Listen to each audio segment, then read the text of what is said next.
An enormous hurricane is heading to Florida. Now, normally I wouldn't put a weather story so high up on this show, certainly not an American one. But this feels a little different, including to those waiting for it to make landfall. Here is John Morales, one of the longest-serving weather broadcasters in the area for NBC 6, South Florida. It's just an incredible, incredible, incredible hurricane. It has dropped...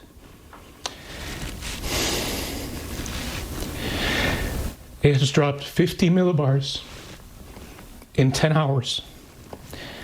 I apologize. This is just horrific. Now, of course, it's possible that Hurricane Milton will weaken before it hits land. But the mayor of Tampa, which is a low-lying city of more than 3 million people, in its path, told them in plain terms today, if you choose to stay, you are going to die.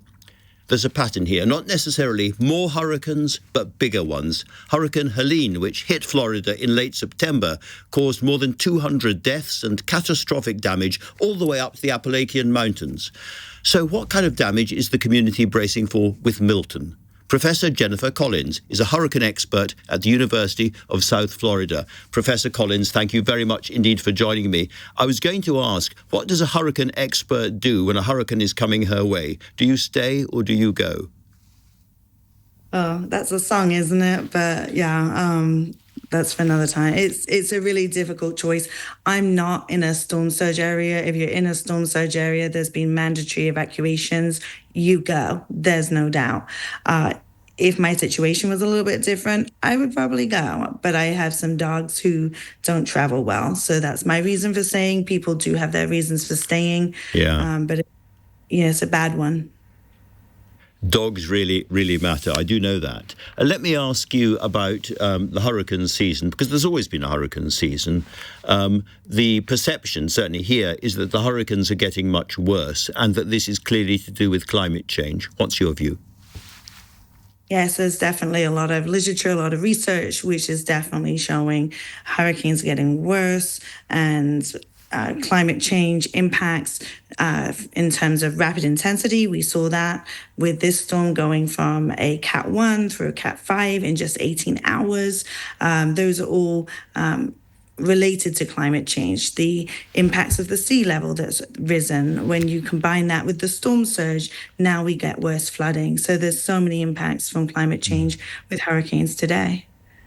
And of course, you've already been doused by a hurricane only a couple of weeks ago, so the ground will be saturated. Now, I understand that Tampa Bay is very low-lying underwater. In other words, it's a very, very dangerous place to be in terms of storm surges. Is that right?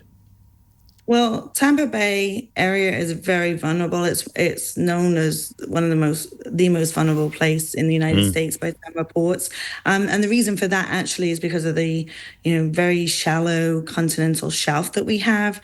So you got like less than 300 feet deep out to about 90 miles offshore. So it's very conducive to storm surge, plus our infrastructure and our population. Today, the Tampa Bay area itself has about 3.5 million population, including all its counties. That's growing by about 50,000 per year by some estimates. So we have a lot of vulnerability in this area. And we've seen huge numbers of people heading north as fast as they can. Florida, is relatively low-lying all over. Are you seeing around Florida water levels rising? Are you seeing erosion as well as the hurricanes? Yes, Florida's been affected by climate change for a while now, so there is erosion of beaches and so on, but certainly the hurricanes make that worse. And yet, obviously, as we all know, it's a very, very popular place. People are still moving to Florida in very large numbers, particularly older people are moving to retirement communities all around Florida. Is there a conversation going on inside Florida about the place becoming more dangerous? I'm sure there is, and I really think people need to be thinking now about living so close to the coastline in particular, where we see these very damaging storm surges. Wind is one thing, but we tend to get more deaths from the storm surges. So that those coastal areas are very vulnerable for people to, and risky for people to move to. Well, Professor Jennifer Collins, thank you for talking to me, and the very, very best of British luck in the hours ahead. Good luck. Thank you so much. Now, you have to wonder whether this latest evidence of climate change will have any impact on the US presidential election because, after all, Donald Trump, owner of so much prime property in Florida, has long described global warming as a fraud and ridiculed the idea it has got anything to do with storms or wildfires. He said recently, they have no idea what's going to happen. It's weather. If re-elected, Trump plans to demolish the Democrats' green agenda and, in the words of J.D. Vance, his vice presidential running mate, drill, baby, drill. Now, will Milton, the hurricane, and not the author of Paradise Lost, cause Republican America to think again? Well, Nathaniel Rich is the author of Losing Earth, a Decade We Could Have Stopped Climate Change, which won an award from the American Institute of Physics. And Nathaniel, you're very welcome on the programme. Thanks so much for joining me. I'm really interested we've had huge wildfires in parts of the States and in Canada. We've had really, really severe temperature problems near the West Coast. And now we have a series of absolutely devastating hurricanes hitting Florida and the Southeast. Is there any sense in your country that these events are changing the debate on climate change? They're changing the debate, I think, publicly.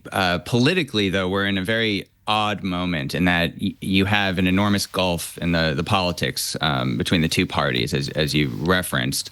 One national campaign essentially still stuck in this denialism habit that dates back decades, and the other, the Biden administration, having just passed what I think is fair to say the most consequential climate bill in planetary history, the IRA. And yet they're both united, at least at the top of the ticket during this campaign season, in not talking about climate change. To the extent that the Trump campaign is forced to talk about it, they say things like it's a hoax and all of that and how they're going to drill. But more interestingly, I think, is the Harris campaign has really avoided the subject. It's not part of Harris's stump speech.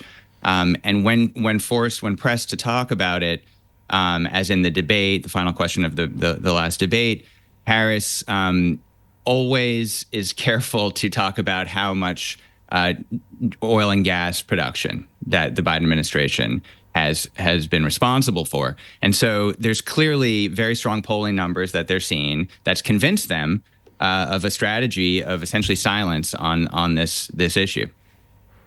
But surely at some point there must come a tipping point where hurricane damage, the number of deaths being caused is so great that Americans are saying something here is fundamentally wrong and we have to think about this again.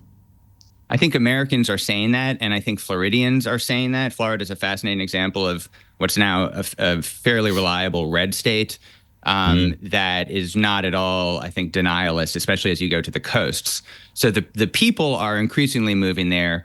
But the political campaigns have not. And on the left, it's clearly not seen as a winner, especially when it comes to winning this election, which will largely hinge on their ability to win states like Wisconsin and Pennsylvania, a fracking capital. Harris's only climate plan, effectively to this point, has been an anti-climate plan in that she's gone back on her pledge not to end fracking, and now she's highly in support of it. So there's a political question of its salience, and there's a public question of salience. And the question for me is, well, is this the right strategy by the Democratic Party to quash this subject in the political debate? Is this kind of it feels a little bit cynical, and the question is, will it pay off in the election? At which point, her supporters trust that she will go back to a kind of full-throated climate policy that we've seen over the last 4 years.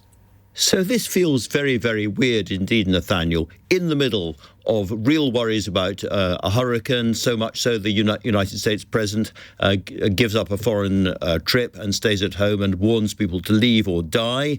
In those circumstances, still this political campaign can't really address directly the reality of what is happening. There have been Democrats, of course, over the years who have been very vocal about this. We remember Al Gore and The Inconvenient Truth and all of that. Is there anybody on the right of politics who is starting to talk the truth about climate change? Well, the disinformation campaign, and this thing I wrote about in Losing Earth, it's really it goes back to a kind of central strategy that was first formulated by the oil and gas industry at the end of the 80s and has completely taken over the Republican Party. And it's really a top-down political and corporate strategy. And as you go down, so the national politics are completely infected by this. As you go down to the local level, especially in parts of coastal areas in Florida particularly, you don't have denialists living on the coast. You know, I live in Louisiana, bright red state. Yeah. There are not denialists down here on the coast. They're hardcore Republicans, but they understand what's happening. And so we've seen a process. The people know what's going on. The politicians ignore it. What a mess. Yeah. Nathaniel, thank you very much indeed. Nathaniel Rich for talking to LBC tonight.